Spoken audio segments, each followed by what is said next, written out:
Babaji promised him that at the appropriate time, appropriate boys will reach you. Mukunda, a young, restless child, to find God, to meet God, to hug God. And that child started writing a letter to the God in its infant age. Restless, want to run to the Himalayas, meet the yogis there. Meet any yogi anywhere, any monk anywhere, any realized master anywhere in Kolkata or away from that. To seek from them the ways to God, the keys to the yoga that can unite him with the Brahman. So restless. Child leaves the home, search for that of the God and the God seekers, and God givers who can give them the ways to the God. Mukunda, restless Mukunda. One day, in a market complex in Kasi,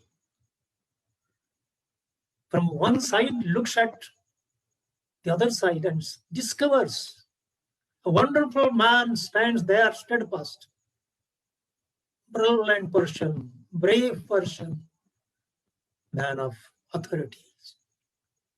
Like the rishis of the ancient days, men of authorities. Authorities on Upanishad, authorities on truth. Love at first glance. And that site, that lighthouse was a living lighthouse.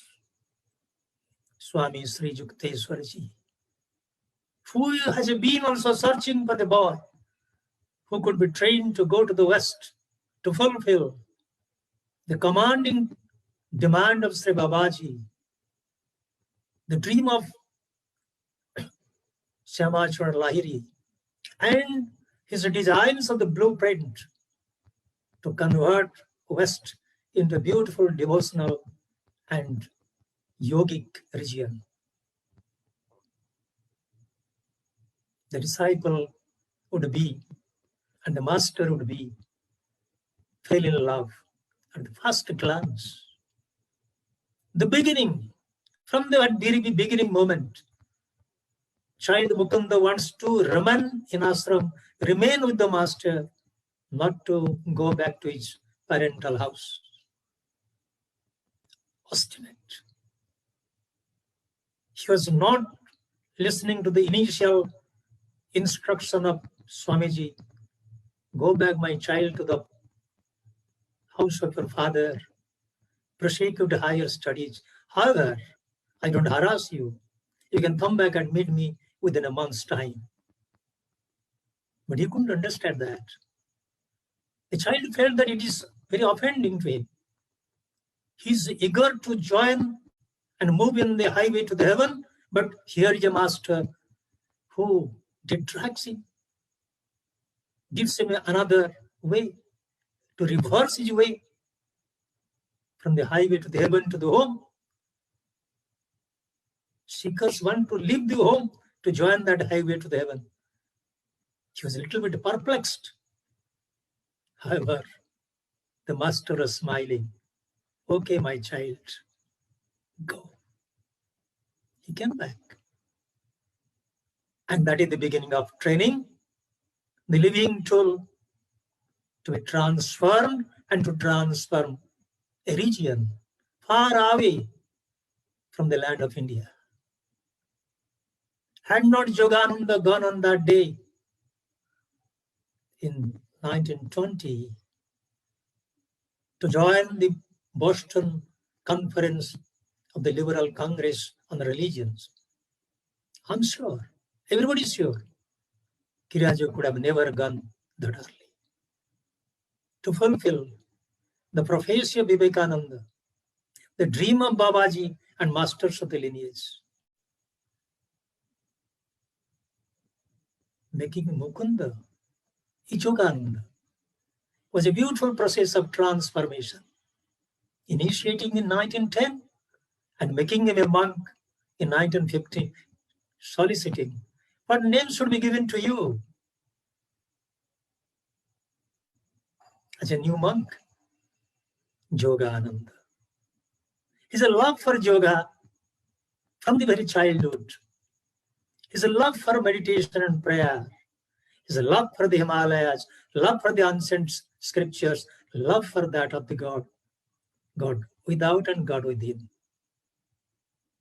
Helped him to promptly speak out the beautiful name of Yogananda.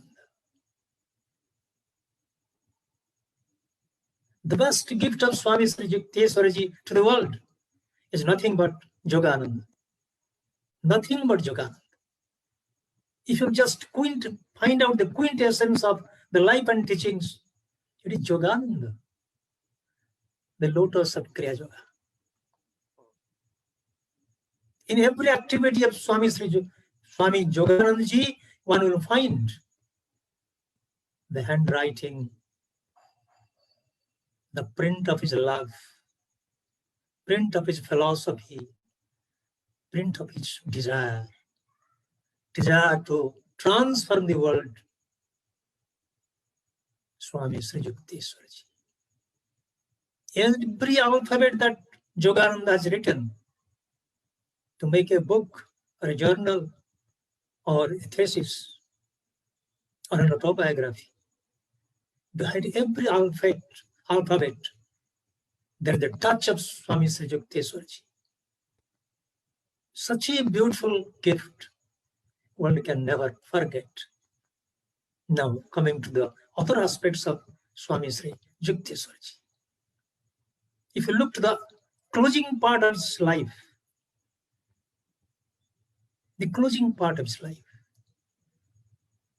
he thinks of the child to come back to have a darshan of him. Master is seeking the darshan and the company of the child, the disciple, like the mother. However great the son may be, the daughter may be, the child may be, when the child comes near the mother, mother's heart becomes enlarged. Mother's heart dances with joy. And motherly heart of Swami Shriyukteshwarji was seeking to enjoy that form of love of a mother. Coming back home in 1935, Yoganandaji meets his master.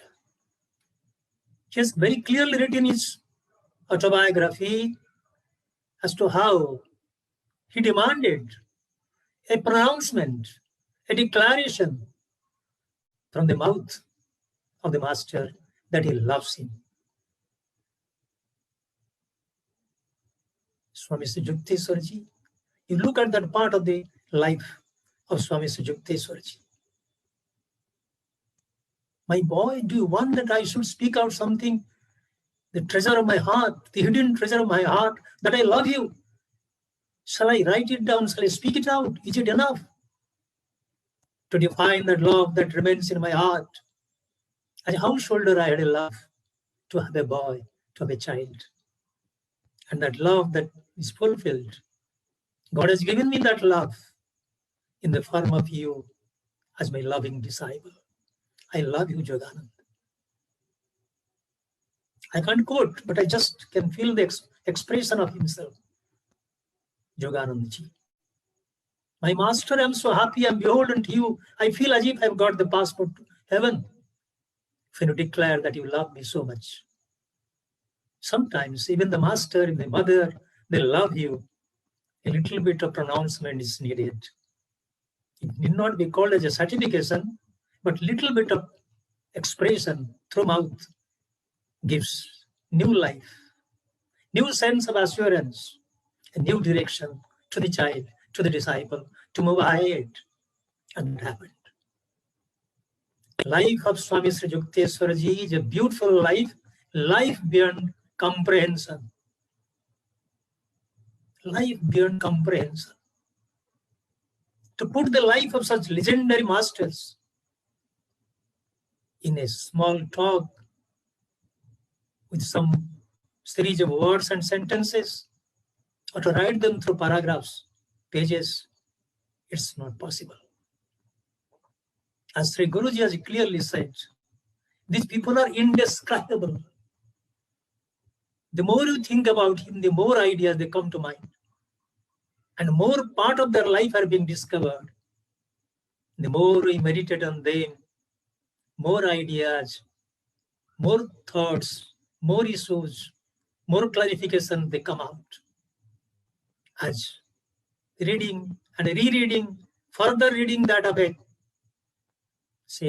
scripture, we get very new meanings, further meanings, everything that we go through. That is why, following Swami Shriyukteshwarji, Sri Guruji impressed upon us to read Gita, baram. Read it very often, once and again and again, again and again. I remember in this context, one day, I will not tell the name, a disciple asked Sri Guruji what to do regarding chanting, regarding Swadhyaya. Read one sloka, one verse of Gita a day. On the completion of the 700 verses, he asked Sri Guruji, what am I to do? Repeat. And this disciple is repeating. One day Sri Guruji was telling us at Baligai, in the course of a discourse,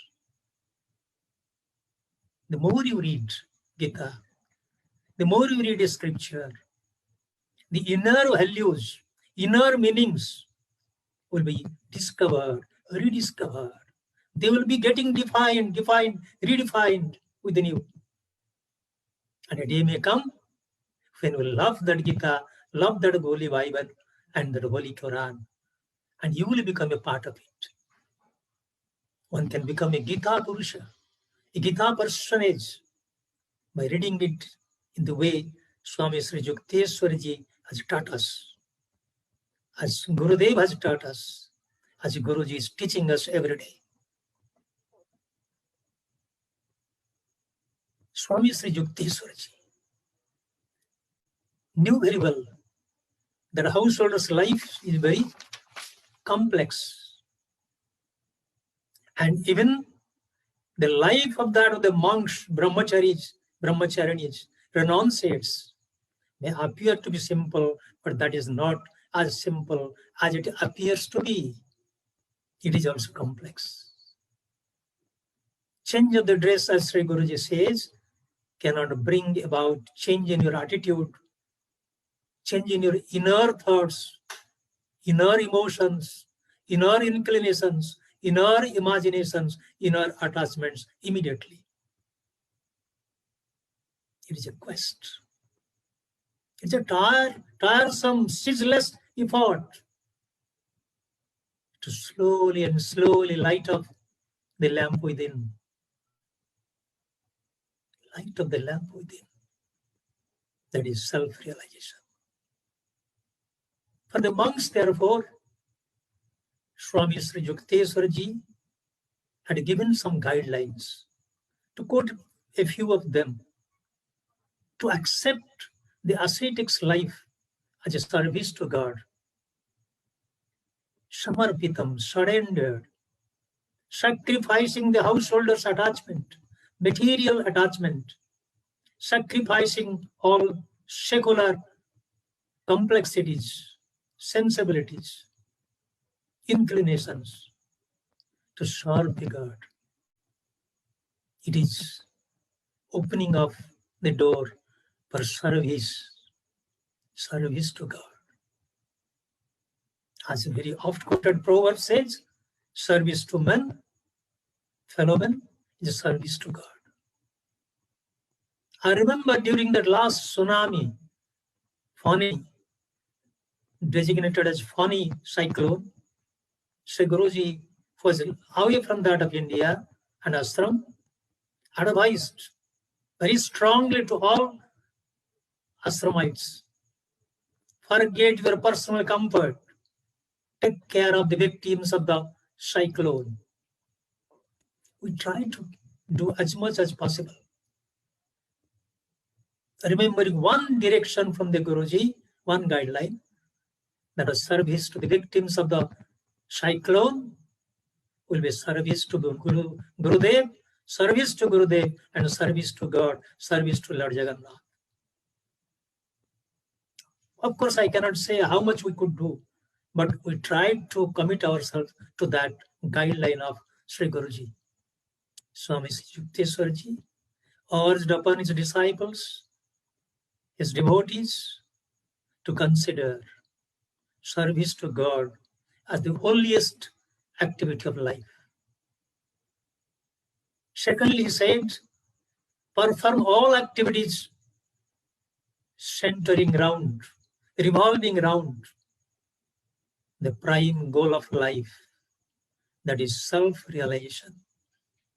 I'm taking care of the garden, helping flowers to bloom up in ashram. I'm helping the garden, all the bushes and the creepers and the trees to bloom with flowers or to glow with the fruits and vegetables. I'm busy with that activity, but never forgetting how there will sunrise of wisdom within.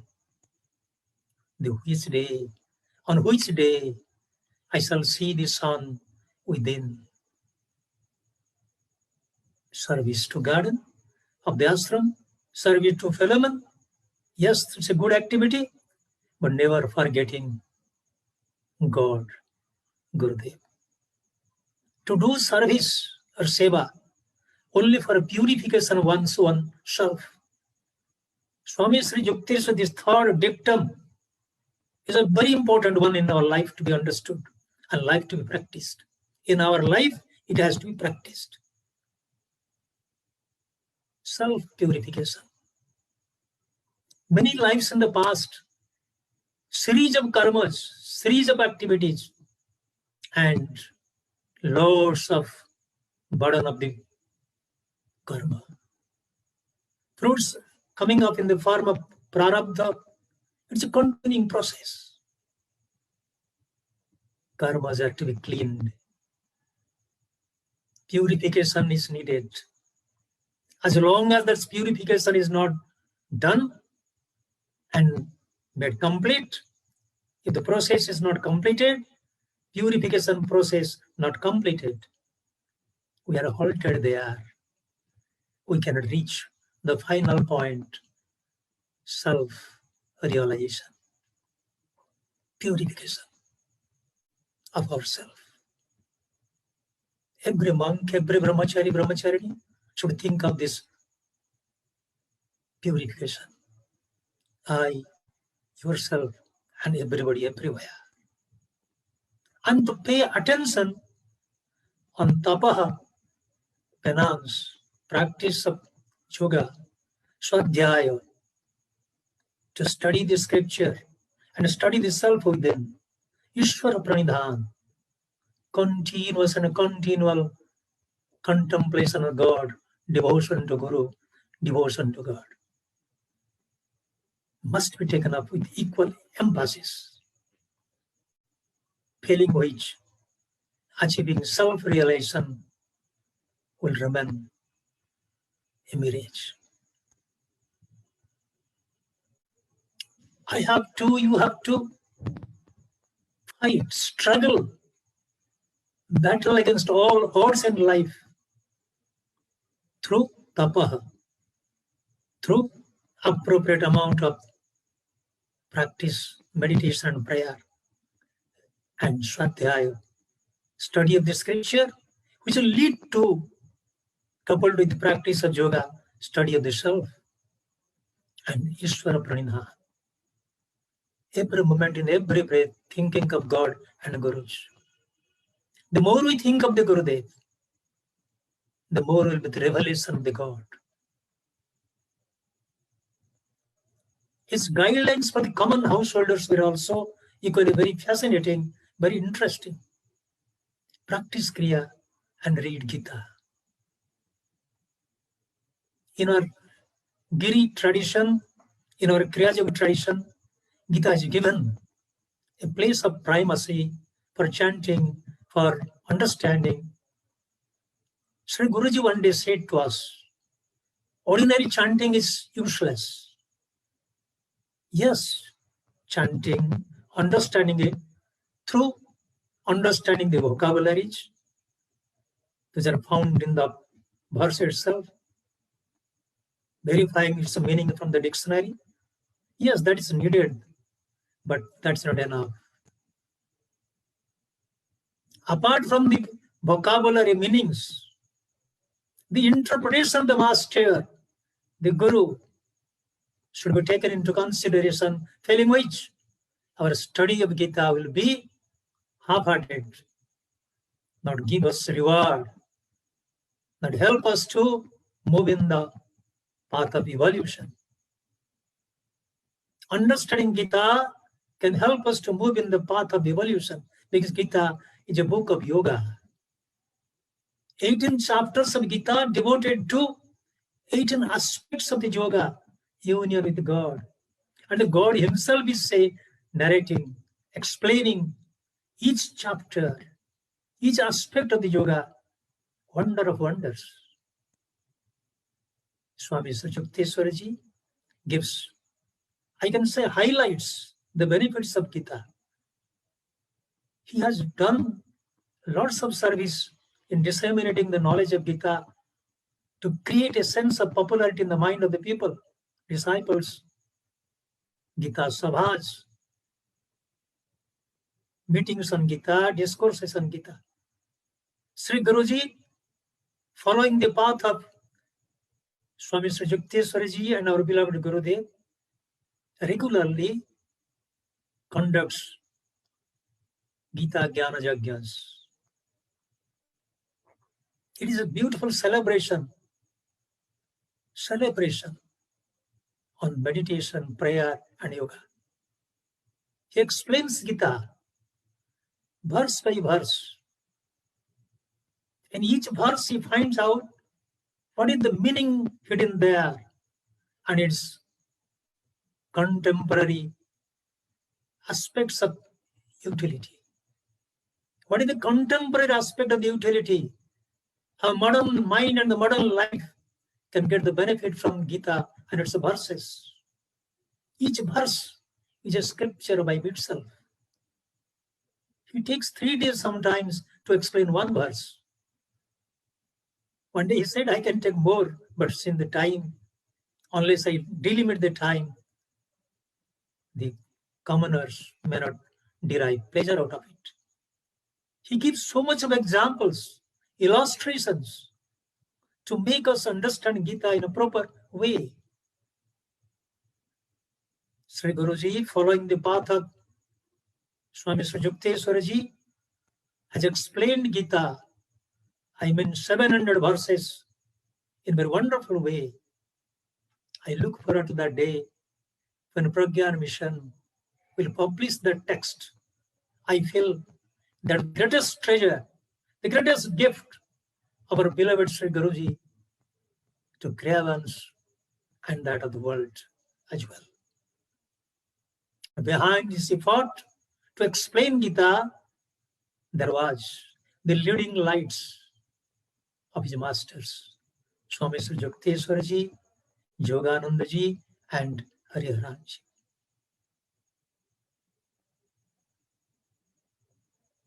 To develop paropakara, there must be a sense of hospitality, a sense of charity within.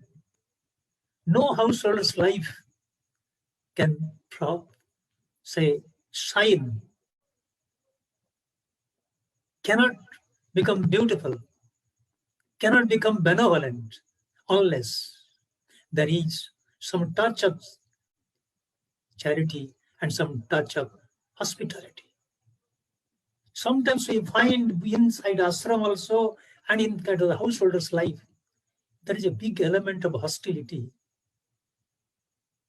The more we practice hospitality, hostility will diminish and one day it will vanish.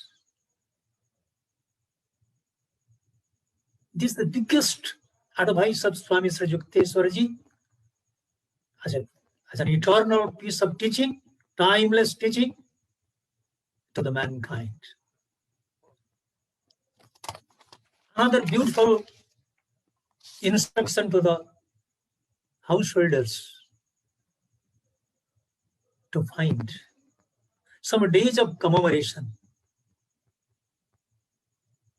What to commemorate? What to think of? What to contemplate? What to celebrate? The auspicious birthdays and Mahasamadhi days of spiritual stalwarts. To observe such days, to contemplate and to revise our lifestyle, to fulfill the dreams of the scriptures, to fulfill the dreams of the masters. Further, he advises, householders cannot invest so much of their time to be associated with the ashram activities.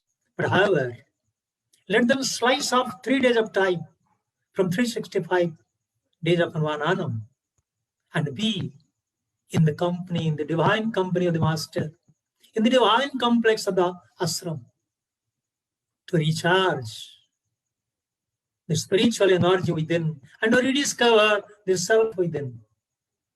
And that is why Sri Guruji has told us, whoever comes, a Kriyavan or so, allow them to live in the ashram at least 3 days. Don't delimit their stay in the ashram. Allow them to stay. And he has said, every householder or a disciple or a devotee, when coming to the ashram, should be associated with not only the activities, the daily activities of the ashram, but should love the surrounding, the trees, the creepers, the pond, the water stream, animals, birds, and all living phenomena. That is to find touch of Gurudev, touch of the masters in every living one and every living being. And further, last but not the least, Swami Shriyukteswarji inspires within us to be truthful and transparent and to invest our entire trust and treasure of emotion, intelligence, enterprise, inclinations at the holy feet of the masters. Entire trust, Akhanda Guru Bhakti, absolute devotion to the master, failing which no disciple, no devotee can rise in life and achieve self-realization. One who can achieve this Akhanda Guru Bhakti, total, absolute, inalienable devotion, union with the Guru, can also be a part of the God. That is why, to create a sense of understanding and to expand the modern mind from the narrowness, from the limits of its days, he wanted Yogananda to become a bachelor of the secular university and to become a bachelor of the University of the Brahman.